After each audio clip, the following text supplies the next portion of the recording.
مطلب آپ نے شاید کبھی سنا نہیں ہوگا کہ جو ایک پرائم منسٹر ہوگا کسی کنٹری میں اگر انٹرنیشنلی اور کسی ملک کے ساتھ معاہدہ کرتے ہیں اور کسی بھی ورلڈ بینک میں اور IMF میں یو ٹرن نہیں لیتے. لیکن کیونکہ عمران خان کا شروع سے میں نے آپ کو بتایا ہے کہ اس میں سیاسی شعور بھی نہیں ہے، اس کا کوئی تاریخی شعور بھی نہیں، اس کا جغرافیائی شعور بھی نہیں، اس لیے اس کو نہیں پتہ کہ کہاں پہ یو ٹرن لینا چاہیے اور کہاں پہ نہیں لینا چاہیے. سو یہ جو IMF کا جو موقف ہے نا، یہ وہ سچ کہہ رہے ہیں.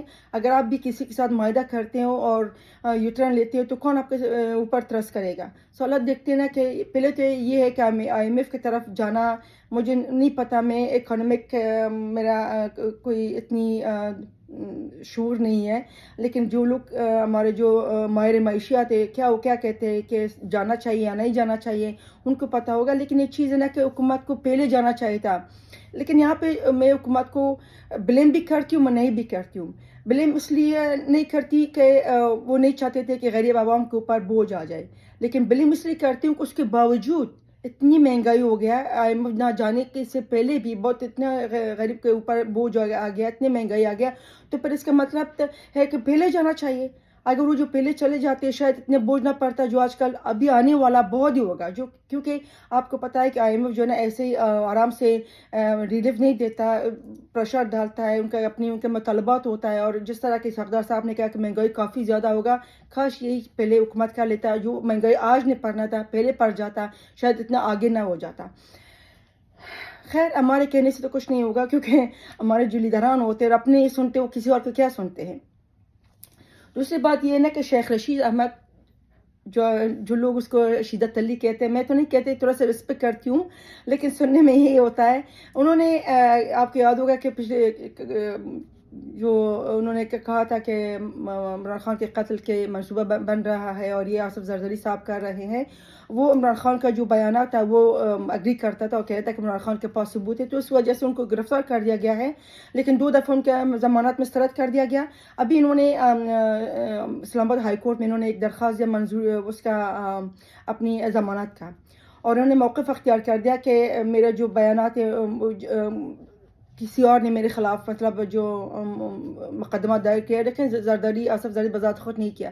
ایک چیز آپ کو یاد ہوگا ابھی کچھ دن پہلے جب اس کی ضمانت منسوخ ہو گیا تھا، یعنی مسترد کر دیا گیا تھا، وہ باہر آ کے اپنی ہاتھ میں سگار لگا کے بڑا آرام سے، وہ نہیں ہوتا دبنگ اسٹائل میں، کہتا تھا کہ جو جیل ہے، جو موت ہے میرا محبوبہ ہے، جو جیل ہے وہ میرا سسرال ہے، اور جو عسکری ہے میرے زیور ہے. تو پر یہ جو تمہارے یہ جو 3 تم نے الفاظ بول دیا تو اس پہ اوپر آرام سے رہو. میں تو نہیں کہتے کہ تمہیں موت آ جائے، اللہ نہ کرے.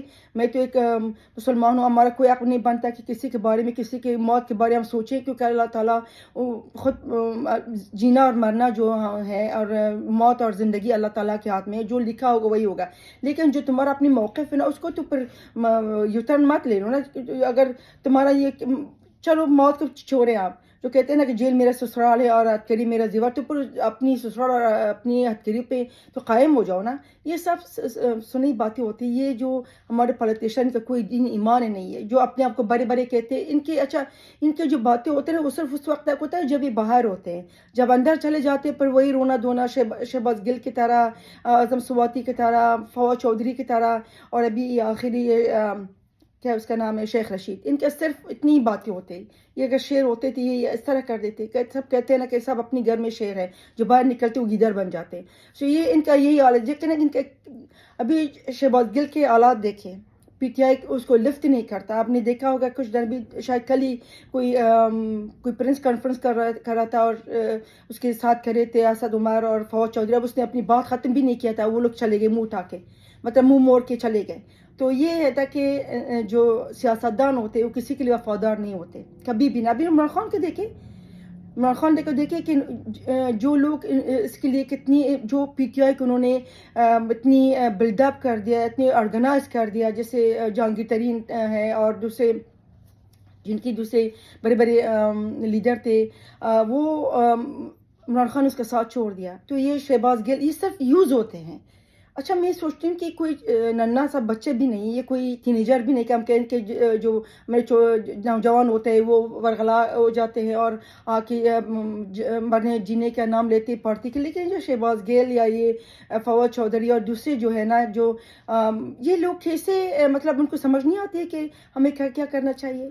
ابھی شہباز گل کتنی بڑا منہ تھا اس کا، کیا کیا باتیں نہیں کرتا تھا ٹی وی میں آ کے، پتہ نہیں اپنے آپ کو توبہ اعظم باللہ خدا سمجھتا تھا، کیا کیسے کیسے باتیں کرتے. میں کبھی کبھی سوچتی تھی کہ کیا چیز یہ لوگ ہیں، یہ جو ہماری جو لائف ہے نا یہ تو اللہ کی طرف سے ایک امانت ہے، تو پر ہم امانت کو کیسے کیسے کیا کرتے، اس کے ساتھ کیا کیا کھیلتے ہیں.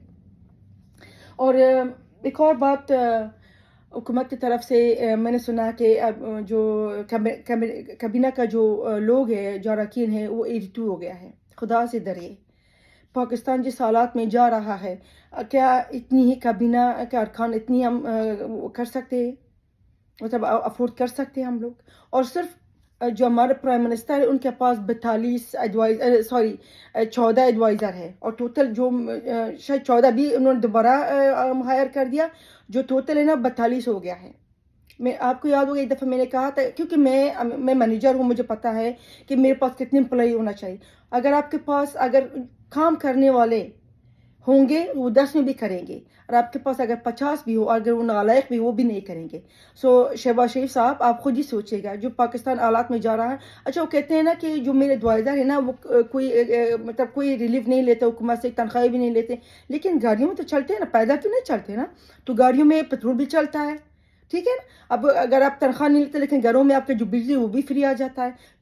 دوسری باتیں کو چھوڑ کیا ان کا بینیفٹ مل جاتا ہے، لیکن سب سے بڑا ان کے جو گاڑی یوز ہوتا ہے، جو اسٹیٹ لیول کا جو پاکستان کا جھنڈا لگتا ہے، ان کی کتنی خرچے ہوں گے.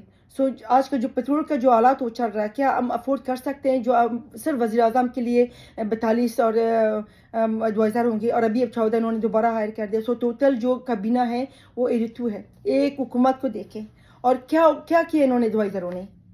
شہباز شریف صاحب آپ خود سوچیں کہ آپ کے پاس کتنا ہونا چاہیے، کہ کہاں کہاں آپ کو چاہیے. ایک مشیر خزانہ ہونا چاہیے، ایک مشیر داخلہ ہونا چاہیے، ایک مشیر جو منسٹری ہے نا ان کو چلو 2 لے لے. تو پر درجن بھر کی ضرورت کیا ہے. جنہوں نے کام کرنا ہے وہ 10 کے لیے بھی کام کریں گے، جنہوں نے نہیں کو 50-100 بھی آپ ہائر کریں نا. ابھی تک آپ کو کیا مشورے انہوں نے دیا ہوا ہے.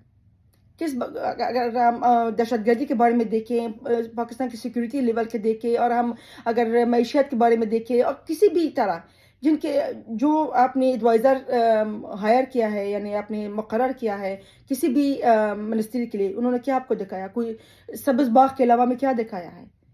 اس سے بہتر ان کو آپ نکال دیں. اب 10 کی بھی افورڈ کر سکتے. مجھے تو جس طرح کا ایک آنر ہوتا ہے جو کیا کہتے ہیں، کسی کمپنی کا جو آنر ہوتا ہے یا ڈائریکٹر ہوتا ہے یا کوئی بھی ہوتا ہے منسٹر، ان کو پتہ ہے مجھے کتنا چاہیے. زیادہ جو ایڈوائزر ہوگا وہ زیادہ آپ کا ٹائم ویسٹ بھی کرے گا اور الٹی سیدھے آپ کو مشورہ بھی دیں گے.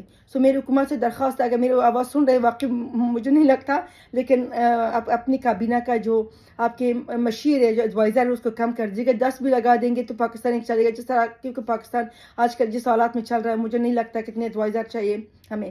دوستو لاس اینجلس کے بارے میں ویڈیو بناؤں گی، آپ کے ساتھ شیئر کروں گی. تھوڑا سا منڈی کو واپس چلے جاؤں گی نیو جرسی میں. آپ میرے لیے دعا کیجیے گا، پاکستان کے لیے دعا کیجیے گا. میرے چینل کے سبسکرائب پہ لائک اور شیئر بھی کریں، اور آپ کے جو سپورٹ ہے ہمیشہ میرے ساتھ رہا ہے. اگلی ولاگ تک آپ سب کو اللہ کی سپورٹ کرتی ہوں. پاکستان زندہ باد.